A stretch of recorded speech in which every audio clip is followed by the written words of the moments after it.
The Outsider by H.P. Lovecraft. That night the Baron dreamt of many a woe, and all his warrior guests, with shade and form, of witch and demon and large coffin worm, were long benightmared. Keats.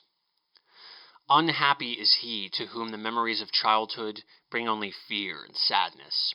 Wretched is he who looks back upon lone hours in vast and dismal chambers with brown hangings and maddening rows of antique books, or upon odd watches in twilight groves of grotesque, gigantic, and vine-encumbered trees that silently wave twisted branches far aloft. Such a lot the gods gave to me, the dazed, the disappointed, the barren, the broken.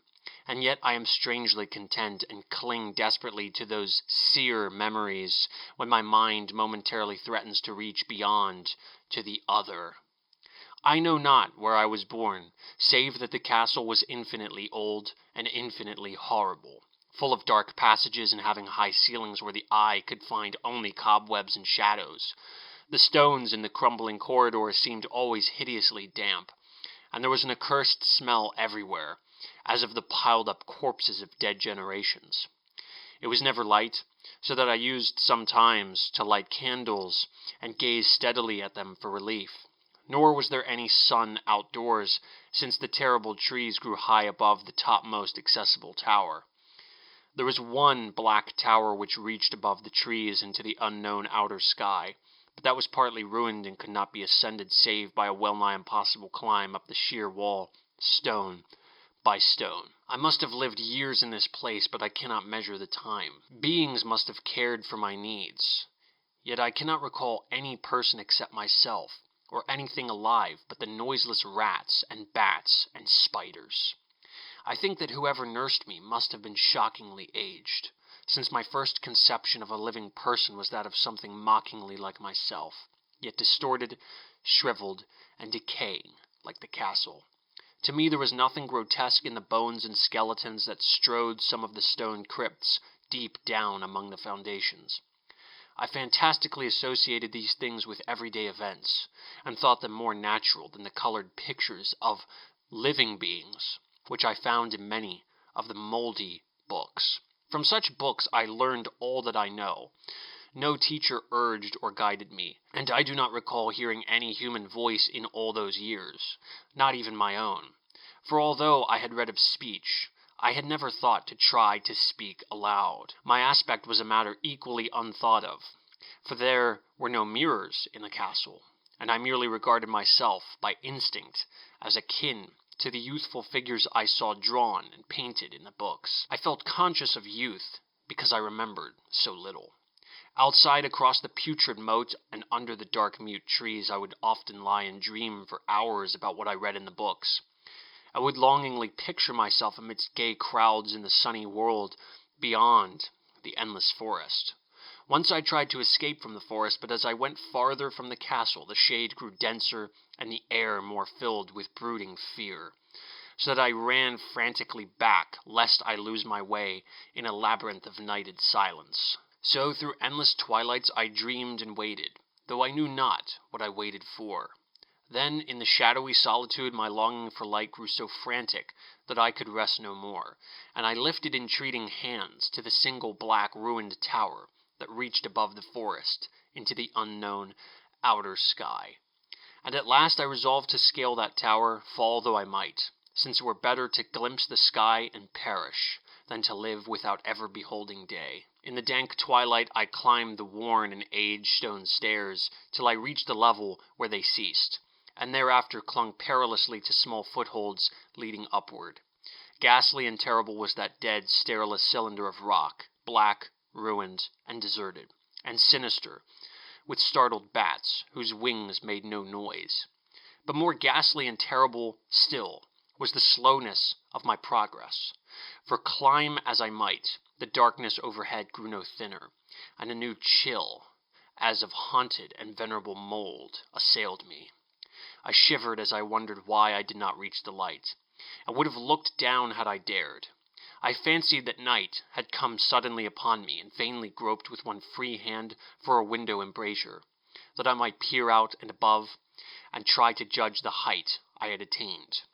All at once, after an infinity of awesome, sightless crawling up that concave and desperate precipice, I felt my head touch a solid thing, and I knew I must have gained the roof, or at least some kind of floor.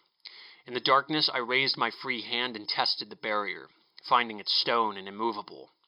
Then came a deadly circuit of the tower clinging to whatever holds the slimy wall could give, till finally my testing hand fought the barrier yielding, and I turned upward again, pushing the slab or door with my head as I used both hands in my fearful ascent. There was no light revealed above, and as my hands went higher, I knew that my climb was for the nonce ended. Since this slab was the trap door of an aperture leading to a level of stone surface of greater circumference than the lower tower, no doubt the floor of some lofty and capacious observation chamber, I crawled through carefully and tried to prevent the heavy slab from falling back into place, but failed in the latter attempt. As I lay exhausted on the stone floor, I heard the eerie echoes of its fall, but hoped when necessary to pry it open again. Believing I was now at a prodigious height, far above the accursed branches of the wood, I dragged myself up from the floor and fumbled about for windows, that I might look for the first time upon the sky, and the moon and stars of which I had read. But on every hand I was disappointed, since all that I found were vast shelves of marble, bearing odious oblong boxes of disturbing size. More and more I reflected and wondered what hoary secrets might abide in this high apartment so many aeons cut off from the castle below. Then unexpectedly my hands came upon a doorway, where hung a portal of stone, rough with strange chiseling. Trying it, I found it locked, but with a supreme burst of strength, I overcame all obstacles and dragged it open inward. As I did so, there came to me the purest ecstasy I have ever known. For shining tranquilly through an ornate grating of iron, and down a short stone passageway of steps that ascended from the newly found doorway, was the radiant full moon, which I had never seen save in dreams, and in vague visions I dared not call memories. Fancying now that I had attained the very pinnacle of the castle, I commenced to rush up the few steps beyond the door, but the sudden veiling of the moon by a cloud caused me to stumble, and I felt my way more slowly in the dark. It was still very dark when I reached the grating, which I tried carefully and found unlocked, but which I did not open for fear of falling from the amazing height to which I had climbed. Then the moon came out. Most demoniacal of all shocks is that of the abysmally unexpected and grotesquely unbelievable. Nothing I had before undergone could compare in terror with what I now saw, with the bizarre marvels that sight implied. The sight itself was as simple as it was stupefying, for it was merely this. Instead of a dizzying prospect of treetops seen from a lofty eminence, there stretched around me on a level through the grating nothing less than the solid ground, decked and diversified by marble slabs and columns, and overshadowed by an ancient stone church, whose ruined spire gleamed spectrally in the moonlight. Half unconscious, I opened the grating and staggered out upon the white gravel path that stretched away in two directions. My mind, stunned and chaotic as it was, still held the frantic craving for light, and not even the fantastic wonder which had happened could stay my course. I neither knew nor cared whether my experience was insanity, dreaming, or magic, but was determined to gaze on brilliance and gaiety at any cost. I knew not who I was, or what my surroundings might be. Though as I continued to stumble along, I became conscious of a kind of fearsome, latent memory that made my progress not wholly fortuitous. I passed under an arch out of that region of slabs and columns, and wandered through the open country, sometimes following the visible road, but sometimes leaving it curiously to tread across meadows, where only occasional ruins bespoke the ancient presence of a forgotten road. Once I swam across a swift river where crumbling mossy masonry told of a bridge long vanished. Over 2 hours must have passed before I reached what seemed to be my goal, a venerable ivied castle in a thickly wooded park, maddeningly familiar, yet full of perplexing strangeness to me. I saw that the moat was filled in and that some of the well-known towers were demolished, whilst new wings existed to confuse the beholder. But what I observed with chief interest and delight were the open windows, gorgeously ablaze with light, and sending forth sound of the gayest revelry. Advancing to one of these, I looked in and saw an oddly dressed company indeed, making merry and speaking brightly to one another. I had never, seemingly, heard human speech before, and could guess only vaguely what was said. Some of the faces seemed to hold expressions that brought up incredibly remote recollections. Others were utterly alien. I now stepped through the low window into the brilliantly lighted room, stepping as I did so from my single bright moment of hope to my blackest convulsion of despair and realization. The nightmare was quick to come, for as I entered there occurred immediately one of the most terrifying demonstrations I had ever conceived. Scarcely had I crossed the sill, when there descended upon the whole company a sudden and unheralded fear of hideous intensity, distorting every face and evoking the most horrible screams from nearly every throat. Flight was universal, and in the clamor and panic several fell in a swoon and were dragged away by their madly fleeing companions. Many covered their eyes with their hands and plunged blindly and awkwardly in their race to escape, overturning furniture and stumbling against the walls, before they managed to reach one of the many doors. The cries were shocking, and as I stood in the brilliant apartment alone and dazed, listening to their vanishing echoes, I trembled at the thought of what might be lurking near me unseen. At a casual inspection the room seemed deserted, but when I moved toward one of the alcoves, I thought I detected a presence there, a hint of motion beyond the golden-arched doorway leading to another and somewhat similar room. As I approached the arch, I began to perceive the presence more clearly, and then, with the first and last sound I ever uttered, a ghastly ululation that revolted me almost as poignantly as its noxious cause, I beheld in full, frightful vividness the inconceivable, indescribable, and unmentionable monstrosity, which had by its simple appearance changed a merry company to a herd of delirious fugitives.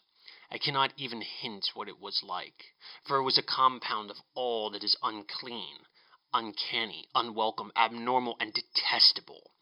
It was the ghoulish shade of decay, antiquity, and desolation, the putrid, dripping eidolon of unwholesome revelation, the awful bearing of that which the merciful earth should always hide.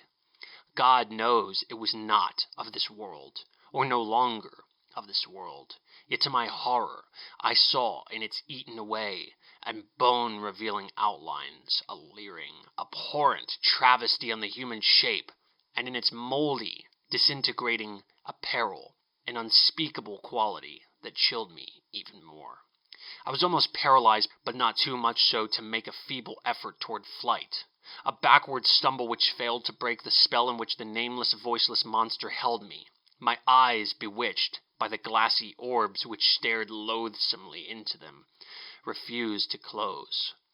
Though they were mercifully blurred and showed the terrible object but indistinctly after the first shock, I tried to raise my hand to shut out the sight, yet so stunned were my nerves that my arm could not fully obey my will.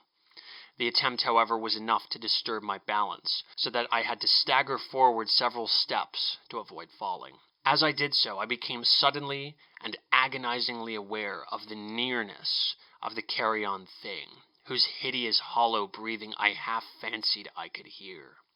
Nearly mad, I found myself yet able to throw out a hand to ward off the foetid apparition which pressed so close, when in one cataclysmic second of cosmic nightmarishness and hellish accident my fingers touched the rotting, outstretched paw of the monster beneath the golden arch. I did not shriek, but all the fiendish ghouls that ride the night wind shrieked for me as in that same second there crashed down upon my mind a single and fleeting avalanche of soul-annihilating memory. I knew in that second all that had been. I remembered beyond the frightful castle and the trees, and recognized the altered edifice in which I now stood. I recognized, most terrible of all, the unholy abomination that stood leering before me, as I withdrew my sullied fingers from its own. But in the cosmos there is balm as well as bitterness. And that balm is nepenthe. In the supreme horror of that second, I forgot what had horrified me, and the burst of black memory vanished in a chaos of echoing images.